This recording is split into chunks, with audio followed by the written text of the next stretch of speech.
ओम नमो भगवते वासुदेवाय नमः। माघशीर्ष माह के शुक्ल पक्ष की एकादशी को मोक्षदा एकादशी कहते हैं। मोक्षदा एकादशी के दिन श्रीहरि का पूजन एवं आराधना करने से श्रीहरि अत्यंत प्रसन्न होते हैं एवं भक्तों की सभी मनोकामनाएं पूरी करते हैं। सभी भक्त मोक्षदा एकादशी की कथा का श्रवण करेंगे। महाराज युधिष्ठिर ने कहा, हे भगवान, आप तीनों लोकों के स्वामी, सबको सुख देने वाले और जगत के पति हैं।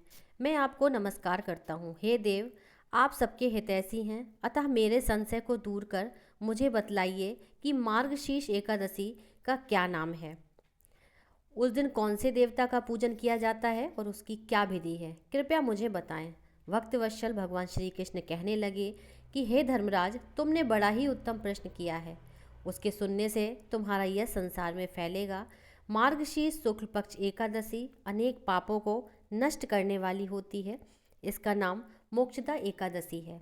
इस दिन दामोदर भगवान की धूप दीप नैवेद्य आदि से भक्ति पूर्वक पूजा करनी चाहिए।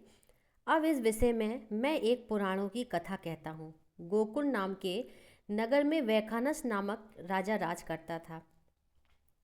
उसके राज्य में चारों वेदों के ज्ञाता ब्राह्मण रहते थे। वह राजा अपनी प्रजा का पुत्रवत पालन करता था। एक बार रात्रि में राजा ने एक स्वप्न देखा कि उसके पिता नरक में हैं। उसे बड़ा आश्चर्य हुआ। प्रातः वह विद्वान ब्राह्मणों के पास गया और अपना स्वप्न सुनाया। कहा, मैंने अपने पिता को नरक में कष्ट उठाते देखा है। उन्होंने मुझसे कहा है कि हे पुत्र, मैं नरक में पड़ा हुआ हूँ, यहाँ से तुम मुझे मुक्त कराओ। जब से मैंने ये वचन सुने तब से मैं बहुत बेचैन हूँ।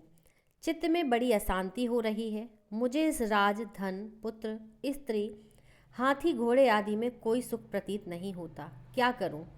राजा ने कहा, हे ब्राह्मण देवताओं, इस दुख के कारण मेरा सारा शरीर जल रहा है। अब आप कृपा करके कोई तप, दान, व्रत आदि ऐसा उपाय बताइए जिससे मेरे पिता को मुक्ति मिल जाए। उस पुत्र का जीवन व्यर्थ है जो अपने माता पिता का उद्धार न कर सके। एक उत्तम पुत्र जो अपने माता पिता तथा पूर्वजों का उद्धार करता है, वह 1000 मूर्ख पुत्रों से अच्छा है। जैसे एक चंद्रमा सारे जगत में प्रकाश कर देता है, परंतु हजारों तारे नहीं कर सकते। ब्राह्मणों ने कहा, हे राजन, यहाँ पास ही भूत, भविष्य, वर्तमान के ज्ञाता पर्वत ऋषि का आश्रम है। आपकी समस्या का हल वे जरूर करेंगे। ऐसा सुनकर राजा मुनि के आश्रम पर गया। उस आश्रम में अनेक शांत चित्त योगी और मुनि तपस्या कर रहे थे। उसी जगह पर्वत मुनि बैठे थे। राजा ने मुनि को साष्टांग दंडवत किया। मुनि ने राजा से सांगोपांग कुशल पूछी। राजा ने कहा, महाराज, आपकी कृपा से मेरे राज्य में सब कुछ कुशल है, लेकिन अकस्मात मेरे चित्त में अत्यंत अशांति होने लगी है।